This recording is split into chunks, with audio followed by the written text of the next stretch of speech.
lahat yan, ipaliwanag niyo sa taong bayan. Yan yung gusto namin. Di ba? Huwag niyo kaming binubudol kasi alam niyo, kung gusto niyo ma-immune kami sa mga balibalita at gusto ninyong iparating sa taong bayan, aba hindi mangyayari yan. Dahil mulat na ngayon ang taong bayan.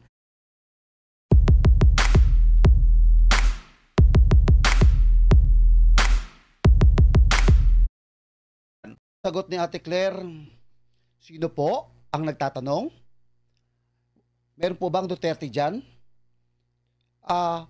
Wala pong Duterte. Next question. Gulat ako dun, partner, nagdrama ka pala. Hindi, alam mo, pagdating sa kanya, alam naman natin ang trabaho ni Claire Castro.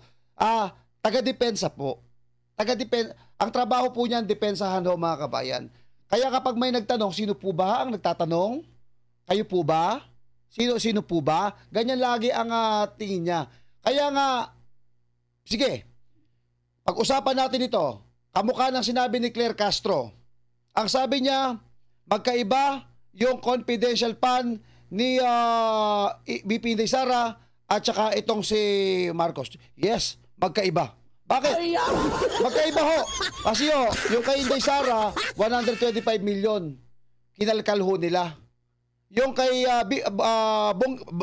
Bongbong Marcos, 4.5 billion, ayaw po nilang pakalkal. Yun ang pagkakaiba. O bakit ko para masabi natin nga magkapareho, o di pa imbestigahan nyo rin ho. Ngayon, ayaw nyo magpa-imbestiga, meron naman kayo tagapagsinungaling, tagapagsalita, ang gawin ninyo, ilahad ninyo, ito po, nagamit po ang pera po ng confidential fund ng Presidente ng Republika ng Pilipinas. Ilalabas po natin dito kay Ate Claire. Tama, mali? Ayan. Ako, partner, kukomento muna ako dito sa Department of Education. No? Kailan ba umalis si Vice President Inday Sara sa DepEd? Di ba matagal na? Tagal na. No? Kaya nga ang ginawa nila, tinanggal nila si Vice President Inday Sara dahil ayon sa kanila, hindi daw magaling na DepEd Secretary si Vice President Inday Sara Duterte. Pero pag tiningnan mo naman yung mga survey, number 1, ang trust rating ni Inday Sara bilang isang DepEd Secretary. So, ibig sabihin, ginampanan ni Vice President Inday Sara ang pagiging DepEd Secretary. Bakit ngayon, ilang tagal na si Inday Sara na pinalitan nila at iniluklok dyan si Angara ng buhay nila, no? Kala ko ba maayos na yung dating takbo ng Department of Education? Hindi pa pala. So ngayon, bakit ang sisihin ninyo si Vice President Inday Sara Duterte? Wala na siya. Wala na siya. Dapat namali na naman ang sisi. Puro boy sisi. Sarap magmura, no? No, lang. Magmahal ka na lang, partner. Huwag ka magmumura. Dapat ang sinisisi nila dito si Angara, no? Correct. Kasi yun man ang nakaupo Tama. Anggarang buhay niya. Kaya nga kung hindi naman pala kaya, palpak din naman pala yung inilagay, palpak din yung pumili. Ang aking payo sa kanila, magsi-resign na lang silang lahat. Correct! Nang palitan na ni Vice President Inday Sara, para kang may pumalpak dyan sa gobyerno, ahensiya ng gobyerno, departamento, ay pwede nila masisi si Vice President Inday Sara. Kasi Inday Sara naman presidente na, di ba? Correct! Ngayon, dapat ang sisihin natin, tama yung sinasabi ni Prof. Bato. Tama ba? Na Bato. Akala ko Senator Bato. Ang dapat sisihin dito ay si Ferdinand Marcos Jr. Yun! O, diba? Mga kababayan, at eto ho, ulitin ko lang ho, no? Yung ating, eto kasi, naghahanap na lang sila ng kanilang matutuligsa. Talaga namang walang ginawa ito kung hindi ho ang refleksyon ng pamumulitika makikita mo sa kanila hong tagapagsinungaling. Ayan, Oo. Kung ano ho ang nakikita nyo ho, pinakikita ho ng tagapagsinungaling, yun na po. Kasi sinabi naman niya, lahat naman ito utos ng palasyo. Kaya, partner, ilang trilyon yung utang doon? Malaki na. Di ba sabi 8.5 daw yung inutang. Ano ba yung 8.5 trillion dun? Yung kay Marcos pa lang? Yung yung kay Marcos pa lang. Hindi. Ang tanong, yun nga, babalik tayo sa sinabi ko kanina na umuutang tayo ng umuutang, pero wala naman nakikita. Walang proyekto Kaya nga yung investor, disappointed sa kanya. Isipin mo, utang ka ng utang pero hindi mo napapalago yung inuutang mo. Tapos gusto mo, ang gawin mo, imbitahan mo kami dyan. Ikaw nga, hindi mo palago sariling bayan mo.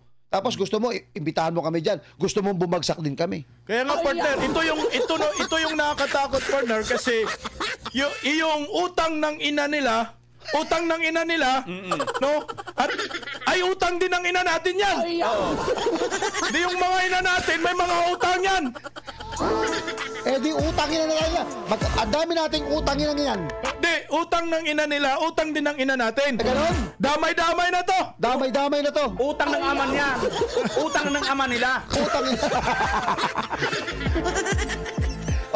Alam nyo, dugtong ko lang dyan mga partner, ito kasi si BBM, nagsisit din ng history sa buong mundo. Dahil bukod tangi na siya lang yung presidente na walang pandemic, pero sa kalahati pa lang ng kanyang panunungkulan ay nagkaroon na ng hinahayas na siya ng nautang sa buong history ng Pilipinas.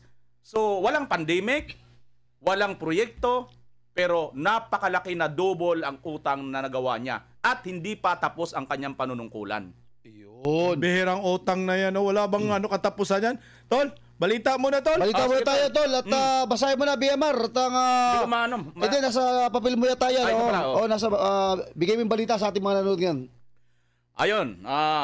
Tuloy-tuloy ang ang September 30, magsisimula ang transition sa electronic filing ng mga pleadings at petisyon. Pagsapit ng October, hindi natatanggapin ang anumang pisikal na pagsusumite sa kataas-taasang hukuman.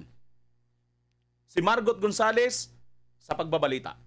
Hindi napapayagan ng Korte Suprema ang pisikal na paghain ng mga motion at petisyon simula October 1. Ayon kay Attorney Camille Suting, tagapagsalita ng Korte Suprema, bahagi ito ng opisyal na transition sa electronic filing gamit ang Philippine Judiciary Platform o PJP.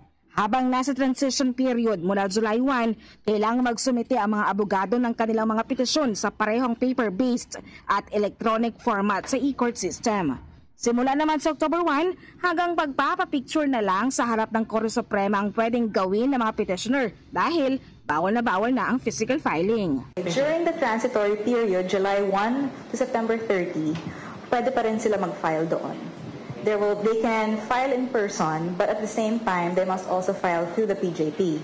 But starting October 1, 2025, physical filings by lawyers will no longer be accepted.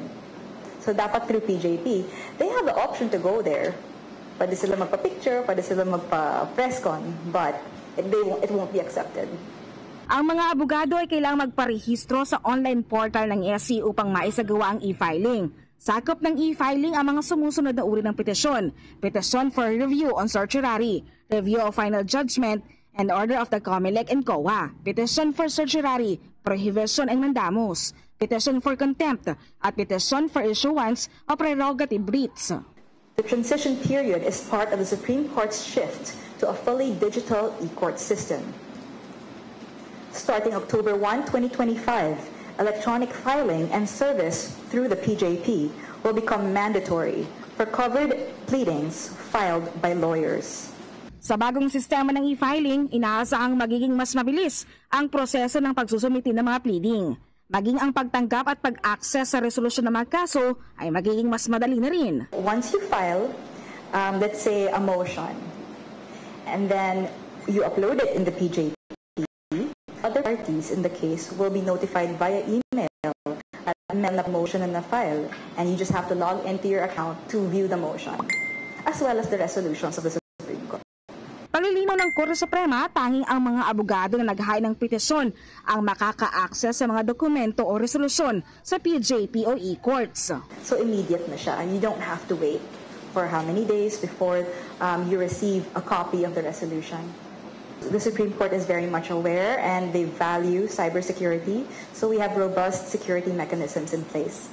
Samantala, may mga piling petisyon naman na maaring i-post sa official na website ng Korte Suprema, lalo na kung ito ay may public interest.